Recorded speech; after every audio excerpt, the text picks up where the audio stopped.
Good morning, everyone, and welcome to today's effective note-taking workshop. My name is Cynthia, one of the instructors with Iris Reading. We are based out of Chicago. Happy to see you in the audience today. And curious if this is maybe your first time taking a workshop with us. So we're actually known for our speed reading workshop. That one has been taught in over 100 cities around the world. We've also now, after the obviously the COVID travel restrictions have been lifted, we've been able to visit more and more cities and teach these classes live. So if you have never maybe taken a class with us, you've never heard of us before, then definitely feel free to check out our website. We will share social media, we'll share my direct email. So if you have any questions or anything like that, you're more than welcome to reach out. You can also make use of the chat if you'd like. So if you'd like to share once again where you're joining us from, and if you've ever taken a workshop with us, we'd love to see who we have in the audience today. Now, with that being said, we are talking about note-taking today, and so that might be an area that some of us still struggle with. I am still a student. I am going after a PhD in educational psychology, so it feels like I've been in school for like 25 years. But the point is that there is a lot of note-taking that that goes into still being in school, right? And so I actually wish I had taken a workshop like this early on in high school. I think it would have helped a lot. So, with speaking of, we do work with high school students. So, if you maybe have a high schooler at home, or you know somebody that could maybe benefit from taking a workshop like this, then definitely feel free to share. I'll quickly share our social media. As I mentioned, we are on Facebook, we're on Instagram, we are broadcasting obviously from our YouTube channel. And if you do enjoy the content, please like and subscribe to today's video. Please help us grow our channel. We are on a mission to make reading and learning fun again, make it something that's enjoyable. Our goal really is to help people retrain to be as productive as possible when it comes to reading and learning. And it happens that, if you've been out of school for a couple years and then maybe you go back, some of us might feel like I have no idea what's going on. I don't know how to take notes. I don't know how to do any of this. I forgot. Right, but that's where we step in. Another common challenge that students face is having to memorize things for tests, for presentations, right? And the funny thing is that in school we do learn that we should memorize things, but we hardly ever talk about how we should do that, right? We don't necessarily talk about how your memory works, what affects it, what doesn't, right? And so that is again where we jump in. And obviously it doesn't matter how many years you've been out of school, reading is something that we all do on a daily basis, whether it's something small and brief, or you actually like to read. But the challenge comes with time nowadays. We don't seem to have as much time as maybe we once felt we had. So what do we do to maximize our time so that we can get the most out of our reading, especially if we are, again, students, university students, high school students? So definitely check out those workshops, irisreading.com. I am actually going to offer a discount code at the end of the presentation. So if you'd like to stick around for that, you're more than welcome to check that out. And speaking of reading, I forgot to mention, we have our official, our official business page on Facebook. And then we also have a Facebook group where we talk about all things related to reading and learning. So if you would like to hop on and join the conversation, you are more than welcome to do so. I've been working this week with getting a few of the members of our Facebook group to share what they're reading and what they enjoy from the books that they have recently read. We have a nice lineup starting next week, so if you'd like to join the conversation, if you'd like to rant about why you hate the book you're reading or the other way around, we'd love for you to do it on our page. So definitely check us out there. And again, that Facebook group is called Book Lovers Assemble. Okay. Now, getting into our note taking, we have to remember the purpose in which why why are we taking these notes? Okay, sometimes we kind of just get lost in the cycle of I am going to just take notes and deal with understanding the notes later. But we don't like that here at Iris Reading, because that's a pretty disorganized view. Okay, and we want you to take notes using how you think in mind. Which is funny because most of us in school will just learn to take notes, pen and paper across the page, right? We don't necessarily learn how to tailor our notes to how we think. And so that can cause a challenge as well. Understanding your notes, interpreting your notes correctly, trying to memorize your notes, right? So a few things that we'll cover in today's presentation, obviously some different note-taking methods, okay? We don't all think, for example, in full sentences. So think about, if you don't think in that way, then why would we take notes in full sentences as well, right? Because again, keeping in mind, the purpose of taking your notes is to help you remember. But if you don't think in the same way you're writing these things down, then how will it help you remember? Okay, but it's to no one's fault if you've been taking linear notes and it just hasn't been working. I mean, we're not blaming you. Again, this is just something that isn't necessarily taught in school.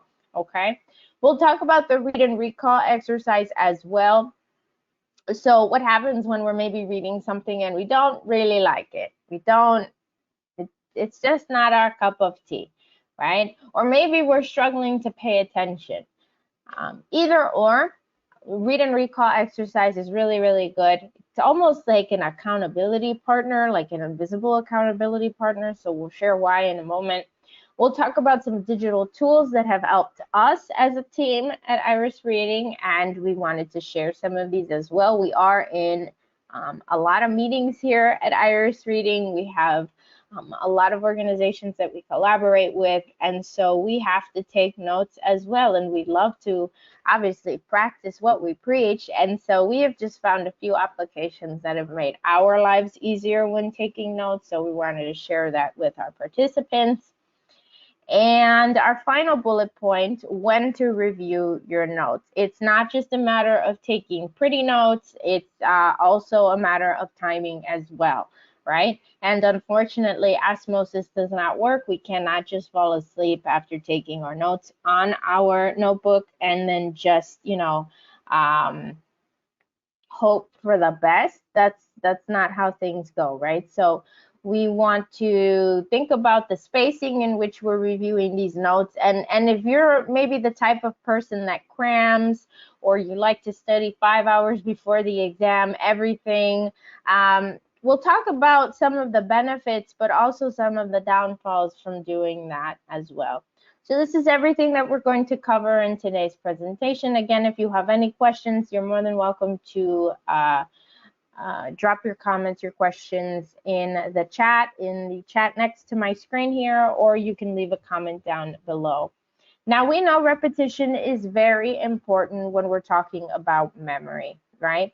The problem is that sometimes we just kind of take that for just mindless repetition and we leave it alone. So we'll read the same sentence 9, 10, 15, 20 times, and then we'll think, okay, well, I reviewed it, so I'm done. I don't need to study anymore. But that's not really how it works, right? There is such a thing as rote repetition. It's called, it's spelled R-O-T-E. And what this is again, just the mindless repetition. And it doesn't really actually help with our memory. An example of this are celebrities that grew up in the United States.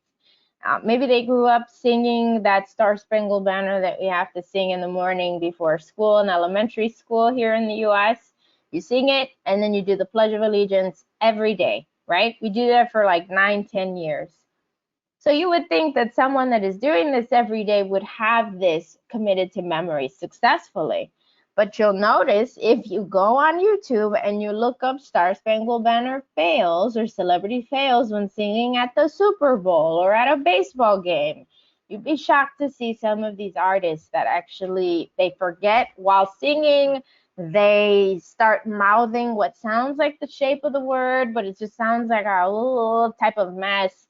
So that is a nice example of how just doing something a lot doesn't mean that it's going to stay in your memory. Okay, we have to make a strategy. We can't just mindlessly repeat things. So how do we read and remember with notes? Because we are going to have to read at some point, whether we're students or even working professionals, you'll have to reference something you're reading, maybe for a presentation, maybe for a deposition, maybe for whatever's happening, right? So we have a 4-step process that we really like our students, our participants to use. And each of the processes, each of the steps pertain to one of the workshops that we offer here at Iris Reading. So inspecting and reading. And we talk about this in our speed reading workshop, where we want you to inspect really anything you're going to read before you read it. It's good because it will allow you to decide if this is obviously something important or if you can maybe wait until later. Okay, so first inspect, then read, or don't read, right? As I mentioned, I'm also a student, and I have many, many, many emails from my professor over the weekend, and she will just say, hey, this is really good, and I read it and I'm like, this has nothing to do with psychology, with education. This has nothing to do with anything. So inspecting saves us a lot of time. Let me take a quick peek over here at some of the comments we've seen. Oh, wonderful. We have Frank joining us from Ontario. So thank you. Thank you, Frank. How's the weather up there? Trey's joining us from Texas. Hello. Happy to see you. And Joanna's joining us from Scotland. Well, welcome. Wow, we have a nice international group today. I'm happy to see you here. And if you'd like to share if you've taken a workshop with us. If not, that just means we have to take a field trip to your city. So we talk about inspecting and reading in our speed reading workshop. We've launched a brand new workshop in May of this year called Comprehension Strategies. And it's all about asking the right questions. If you don't know what questions you should ask, that's fine. Some of us didn't know either. A little bit about me, before I came to work as an instructor at Iris Reading, I used to work as a nurse. I actually used to work in nursing education. And before that, I obviously was a nursing student, and I was a terrible nursing student, absolutely terrible, right? I had not even thought about, like, I just decided one day I wanted to be a nurse, and that was it. I didn't realize that this was literally like stepping into another dimension when it comes to language and vocabulary and having just, it was a lot, right? So I would read this information out of my medical book and I wouldn't understand it. I couldn't really make sense of it. I had no idea what questions I should be asking. Okay, so we have actually uncovered 6 questions that are generic questions that you can use across many different themes or subjects. And these questions will help deepen your comprehension, okay? And if you're struggling again with a subject, with a class, definitely check that one out. Our final process, or our final step, I'm sorry, is storing. So it's really important the order in which the IRIS method is written out, because we want you to ask questions. We want you to be able to answer them before you actually try to either memorize it or store it on paper. So either store it in your brain or store it in your notebook. Again, when I was in nursing school, I didn't even want to make sense of what I was reading. I was just trying to memorize everything because I was trying to pass every single exam. And I was unsuccessful that first semester because when you're not necessarily understanding what you're reading, you are memorizing things that are completely empty, and it's not going to help you. So this is our 4-step process to better reading and better learning. Some people may call this like a study cycle. There are similar interpretations of this IRIS method, but obviously we call it the IRIS method, and we are Iris Reading. So let's talk about some note-taking strategies to enhance recall, which is just a fancy way of saying some note-taking strategies to help you remember, okay? Let's start out with this. This is really something special, right? Because it looks like whoever was reading this, they thought, okay, this is important, that is important, and then they completely changed the color of the page. Okay. So if you're guilty of doing this, we're not judging you. We just don't want you to do it again. Okay, so let's talk about some best practices for highlighting and underlining. And this is all based on research that we have found, neuroscientists specifically, that have commented on the subject of highlighting. For one, unfortunately, reading and highlighting at the same time is seen to be a form of passive reading. Okay, so reading and underlining at the same time is seen to be a form of passive reading. What that means is that you think that you're paying attention, right? But in reality, most times you're not. And so that's a problem, because we want to make sure that we actually are getting at what we need out of what we're reading, right? So although maybe it feels nice to have pink on the page or green or yellow on the page, I was actually thinking about writing something in relation to this for my PhD, my dissertation, because I'm curious, want to do a little more research on why people love highlighters so much. But the point is that it's actually seen, again, as something that doesn't help you. So if you must highlight, our suggestion is actually to just try to get through the paragraph first, or get through the section before you actually pull out whatever you find important. Okay, and this goes without saying, if you're reading and highlighting at the same time, you are running the risk of highlighting things that are not important. How can you know if it's important if you haven't made it through the whole paragraph, right? We understand how a paragraph is written. So if we're maybe highlighting something that is a smaller detail or a less important detail in the paragraph, we fixate on that fact, and then we see on the exam it's actually not even going to be there. So we want to make sure, again, we're using some strategy when highlighting and underlining, okay? And although the highlighters are beautiful, I love them just as much as everyone else, try to put them down when you're reading and then only highlight afterwards. When we take our notes, this is also very important. So remember this iris method that I shared with you in a couple of moments ago. We talked about inspecting, and we've had a lot of students ask, okay, well, how do I know what I need to write down, right? And here's the thing. If you're the type of student that goes to class and you just kind of wing it, you just want to go and not prepare, that's actually going to affect the quality of your notes, okay? So remember, we call this a study cycle. We keep everything in order and we practice everything in order. We should be successful. Now think about this. If you go to class, you hear the lecture, you don't understand the lecture, you're writing down things that you kind of somewhat understand, but not really. You take your notes home, you crack open the textbook and actually read what you were supposed to read in the beginning.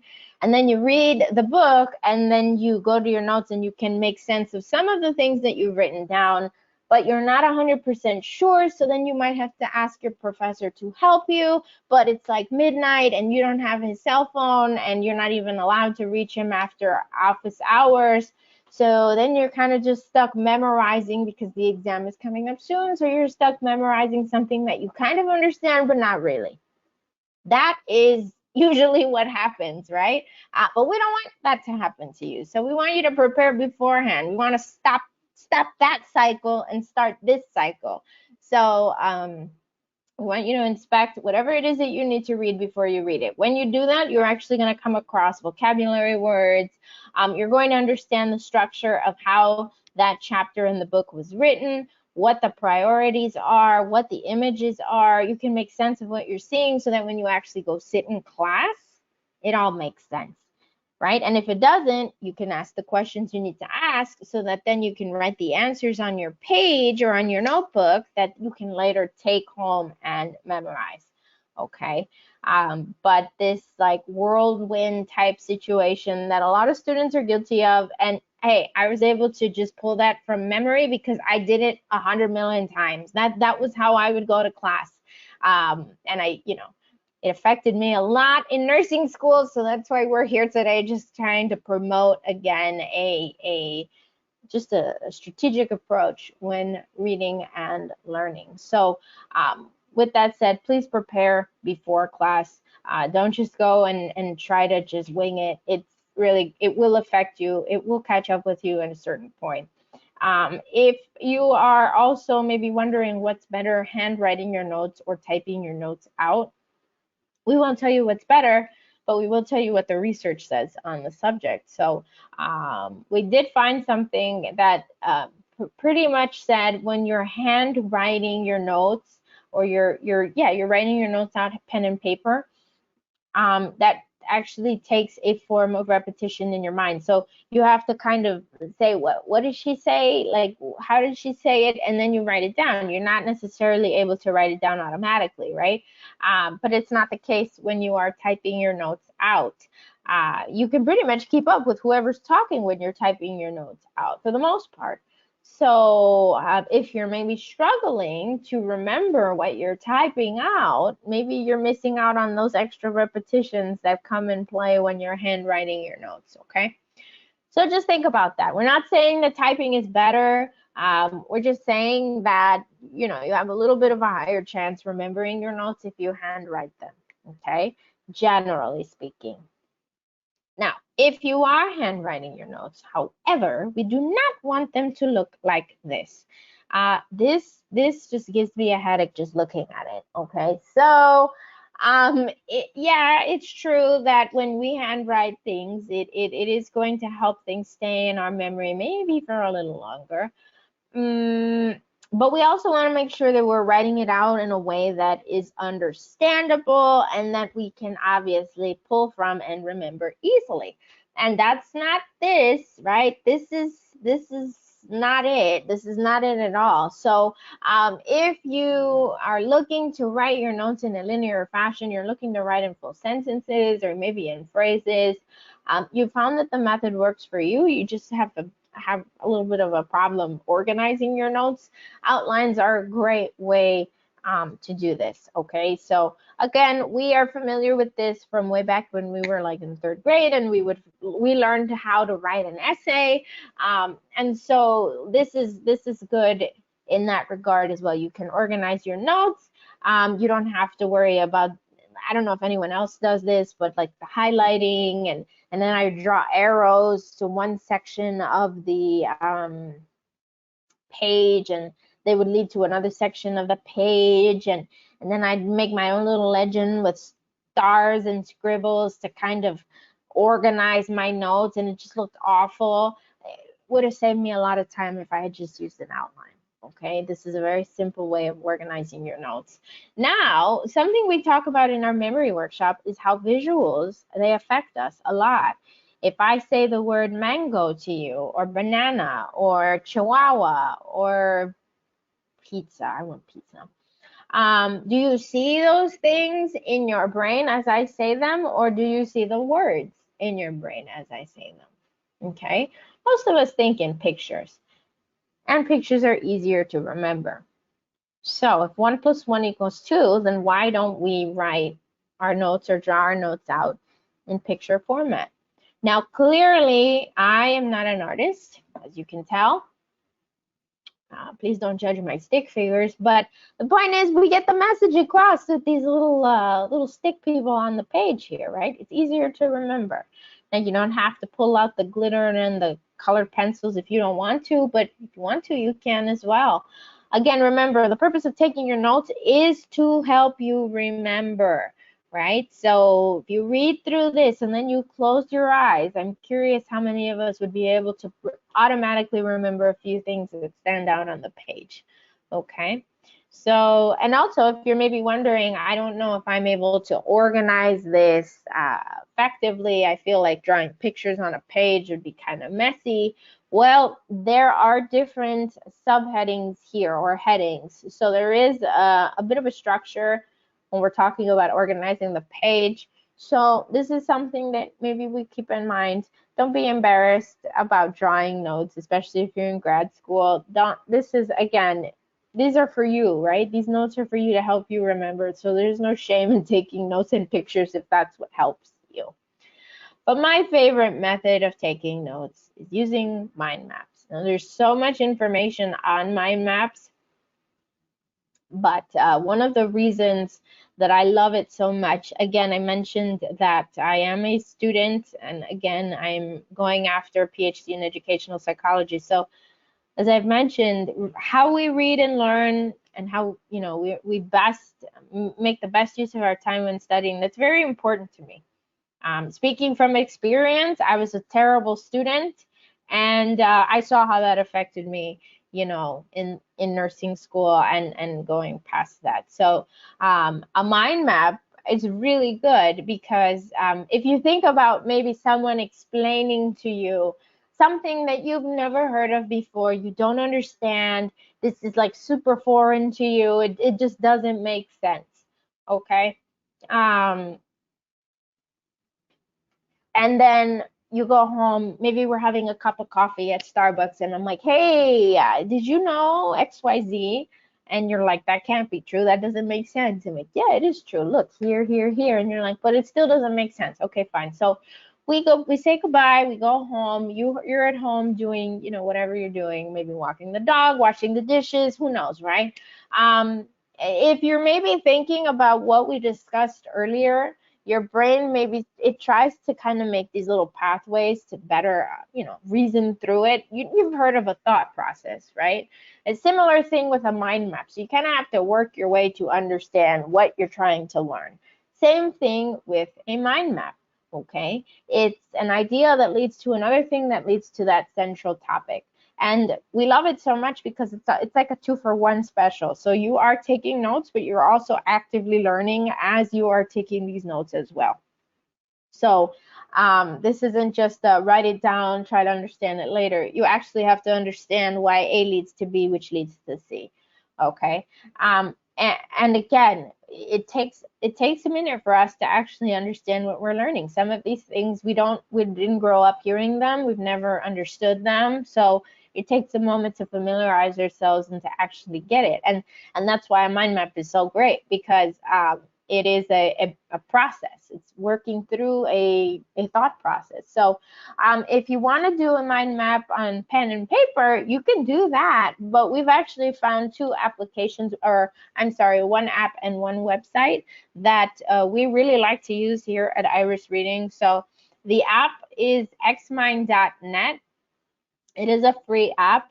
I don't think you have to sign up for it. If anything, you might have to like provide an email, I think, but that's it. And I'm not even sure that that's actually required. I have heard some students are able to download it and just start writing automatically. So no problem there. Hello from Indonesia. Hello, Mr. Hamayat. Thank you for joining. Happy to see you here. Now, another, if you don't want to download anything, yes, that's what I forgot to mention. You do have to download this if you pull up xmind.net. Yeah, you have to download it. But if you don't want to download anything, mindmeister.com is a great option. Okay, so this is completely online. You don't have to download anything. You're able to look up other people's mind maps as well. And that might help you fill in that missing gap in your notes or better understand what you're trying to understand. I also prefer it because the colors are a little more modern, a little nicer than xmind.net. But it is a free app to use as well. I'm sorry, a free website to use as well. So both are really good tools to have in your back pocket. Now, if you're taking notes and you want to do it on paper, you want to write it out, Cornell notes, we're probably familiar with this. Cornell notes are great. You do have to divide your page. You've got your keywords, your questions, your summary at the bottom, some main notes in the middle. when I use Cornell Notes, from time to time, I do actually add another box on this page. So I will include another line here for examples, because again, I am just one of those students that needs proof that my notes are actually valid.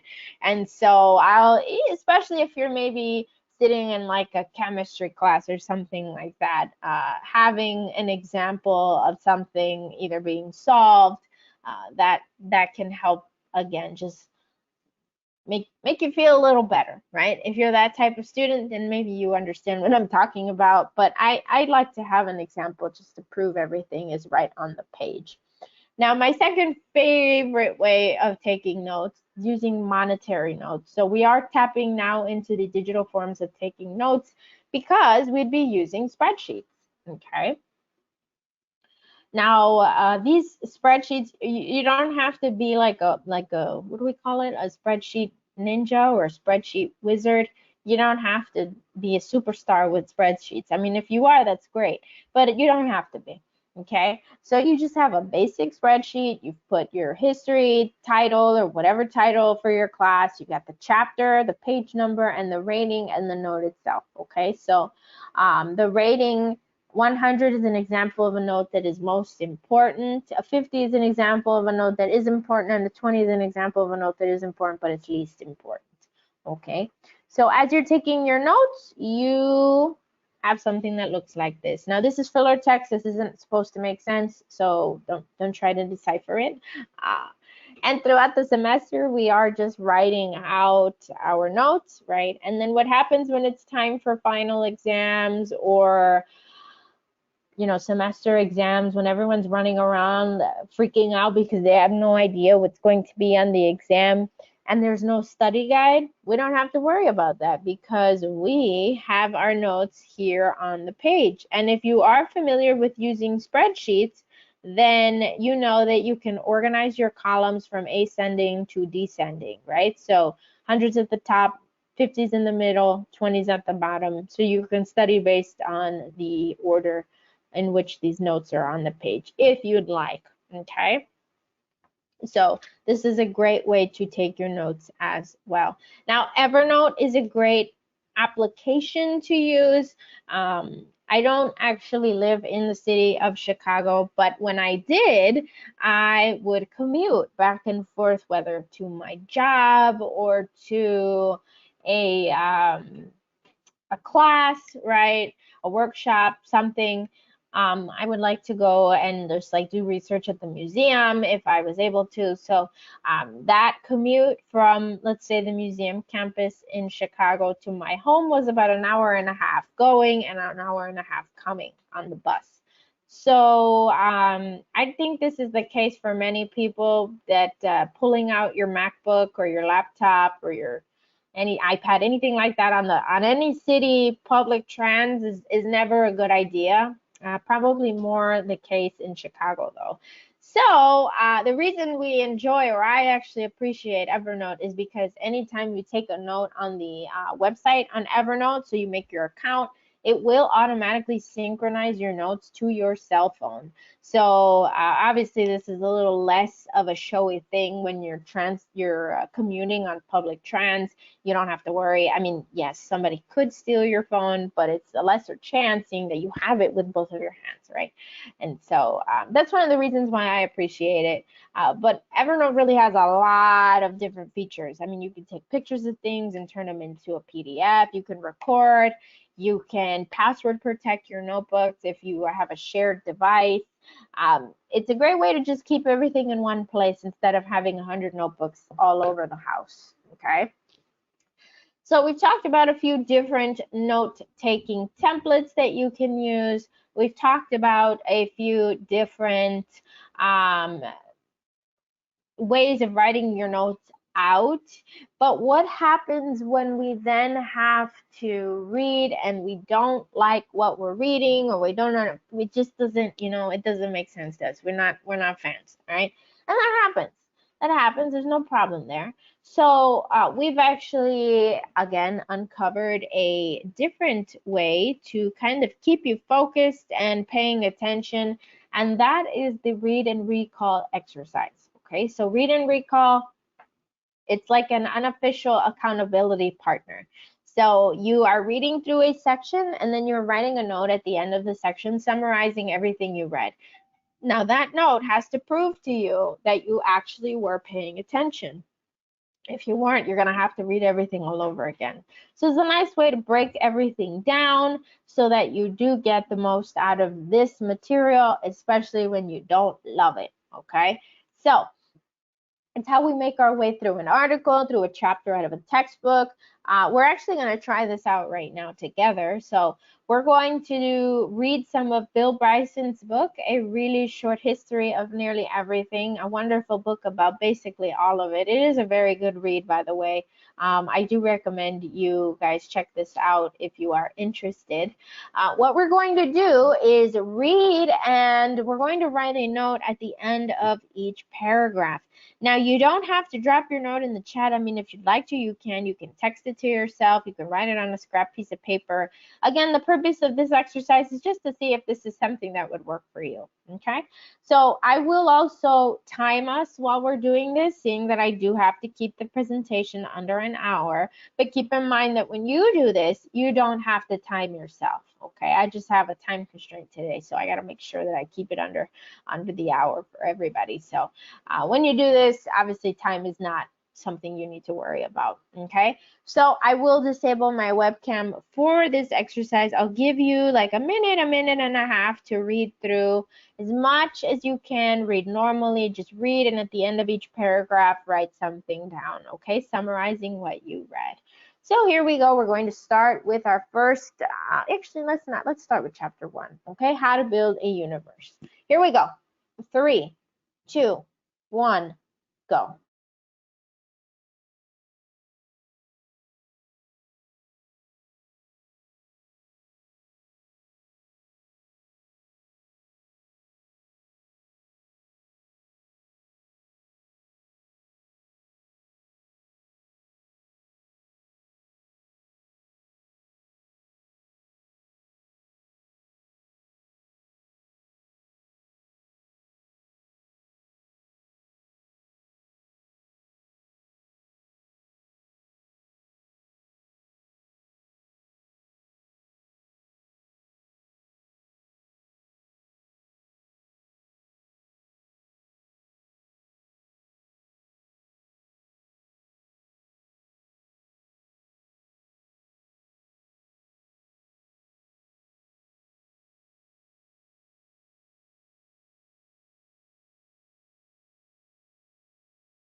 All right, go ahead and stop. That was chapter 1, how to build a universe.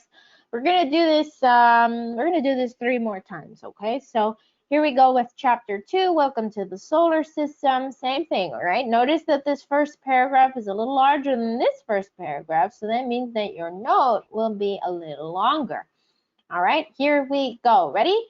3, 2, 1, go.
All right, very good. That was chapter 2. We're going to do this two more times, or one more time, I'm sorry. Chapter 3, the Reverend Evans Universe. So the last time we do this drill, okay? Here we go. 3, 2, 1, go.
All right, very good. That was chapter 3, the Reverend Evans Universe. So again, this is the read and recall exercise. If you feel like this is something that could help you, especially when times get tough, then definitely check that out. Easy to do, right? We're not saying you need to do this all the time, but there are times when we're reading things that we just don't enjoy. So again, this is something that we can do in that regard. So now let's talk about the science behind why we forget things. This is actually the last thing that we'll discuss before we wrap up today's presentation. So truth is that most of us, we forget, right? And how quickly we forget that varies from person to person. Some people may feel that they forget things a lot faster than others. And we have also done research on the subject and have uncovered that while your average person thinks that they have bad memory, that's not necessarily the case. What happens is that our brains are so used to being hyperstimulated that we can't even tell sometimes when we're not paying attention, right? With TikTok and the cell phone and the tablet and the computer and all this glare in your face, it's very hard to actually know when you are paying attention and when you're not. And then what happens is that when you think you're paying attention and then you can't remember, turns out that you feel like you have bad memory when in reality that's not necessarily the case unless you do suffer from a condition that obviously impairs your memory. So um, that's just something to keep in mind. And there is such a thing as the forgetting curve. So really what this means is that you will start to forget something almost immediately after you learn it, even if you are paying attention. So if that's the case, then how fast should we then review our notes, or how quickly? What's the frequency in which we should review our notes? Well, we have uncovered a mathematical approach to memory, and it is the Fibonacci sequence, actually. So you do not have to worry about memorizing this sequence, because you'll notice that these numbers, they all add up. So 1 plus 1 is 2, 1 plus 2 is 3, 2 plus 3 is 5, right? 3 plus 5 is 8, and that's how you make it all the way to the end, which I'm curious what the end of the Fibonacci sequence is. I have to check that out. Is it like a Googleplex of numbers or not? But anyway, how do we apply this to reviewing, like spacing out our review period? So Fibonacci numbers, let's just say we have them at the top of our little graph here. Let's say we learned something today at noon. If we're using these review periods, we would review 1 hour later, 2 hours later, 3 hours later, 5, 8, and 13 hours later, okay? Again, it's very important to take these breaks in between, because researchers have found that this is very important for the brain, and it's just as important as reviewing the information, allowing the brain to kind of relax. Okay, although the brain is not a muscle, we can treat it like one, and you would never see an athlete working out 22 hours a day, 7 days a week. That's just not healthy, right? Same thing for the brain. We can't expect to push all this information into our brains and then expect it to remember automatically. That's not how it works at all. Okay, so we want to take those breaks, allow the brain to relax. Now you can do this on an hourly basis, you can do it on a daily basis, a monthly basis. If you want to do it on a minute by minute basis as well, if this is too far apart for you, you're more than welcome to do that as well. So you learn something, then you review it 1 minute later, then 1 minute later, then 2, 3, 5, 8, so on and so forth. Okay. So let's just keep that in mind if we're maybe thinking about cramming, and you know, that's not seen to do too well for students. So we really want to make sure that we have a schedule in place, we have breaks that we take in place, and everything is smooth sailing. Now, that is spaced repetition, so the scheduling out the frequency in which you're reviewing your notes. But retrieval practice is also very important. Now, retrieval practice is just the act of pulling the information from your brain and then putting it back, which is why people love flashcards so much, because that's a great way of pulling the information and then putting it back. Now, a mistake that most individuals have made and they've shared with us is that they do not feel the need to review things that they already know. And that's not a good thing, okay? Because if you maybe grew up speaking a language and then you stop speaking that language for a couple of years, what happens when you go visit your family and you try to speak the language?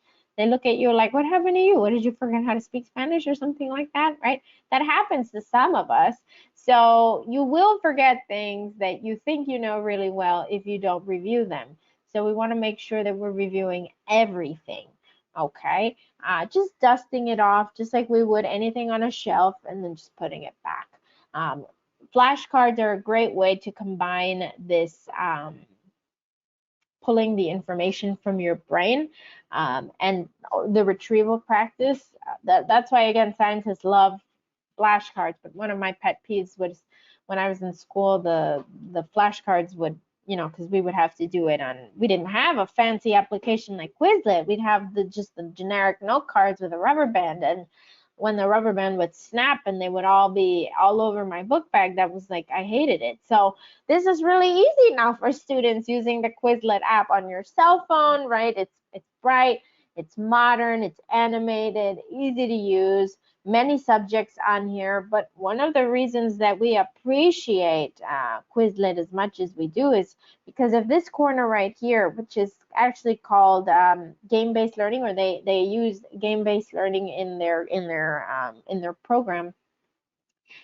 And scientists have found that when students gamify their learning experience, or I think the official term is gamification, they're actually seen to do better than your student that doesn't really want to review the information, isn't interested, is upset, is annoyed, whatever the case is.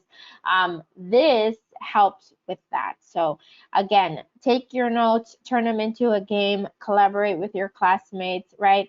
Maybe break free from the traditional forms of studying and do something like this. You don't have to stare at the page for 3 hours. That's not, we've already talked about how that doesn't necessarily help you. So we want to get creative with how we are reviewing this information, and gamifying is a great way to do that. And obviously why we're fans of Quizlet, because they have games on here already like they're already in there, so you can play them if you'd like. Okay, so give it a go, think about it. Maybe don't just look at your notes and hate them, but turn it into a game and see if that helps you a little bit more. So with that, we have wrapped up today's presentation. Again, please feel free to check us out on our social media. If you did enjoy the presentation, I'd appreciate if you liked and subscribed to today's channel, to this channel. We are trying to grow our presence here on YouTube, so it would mean a lot if you could show us that support. Also, if you'd like to take an advanced version of today's class, just think we just launched an advanced version of our note-taking class taught by our founder and CEO, Paul Novak. So if you'd like to maybe take that class, I have a discount code for you. Again, it is Book Lovers, all lowercase, and you'll get 30% off. And you can find that at irisreading.com. Now, if you have any questions about today's presentation, you maybe want the slides, you want a tip sheet, anything like that, you are more than welcome to send me an email at cynthia@irisreading.com. Let me know what you thought of today's presentation, and we hope to see you in a future session, everyone. So take care and see you soon.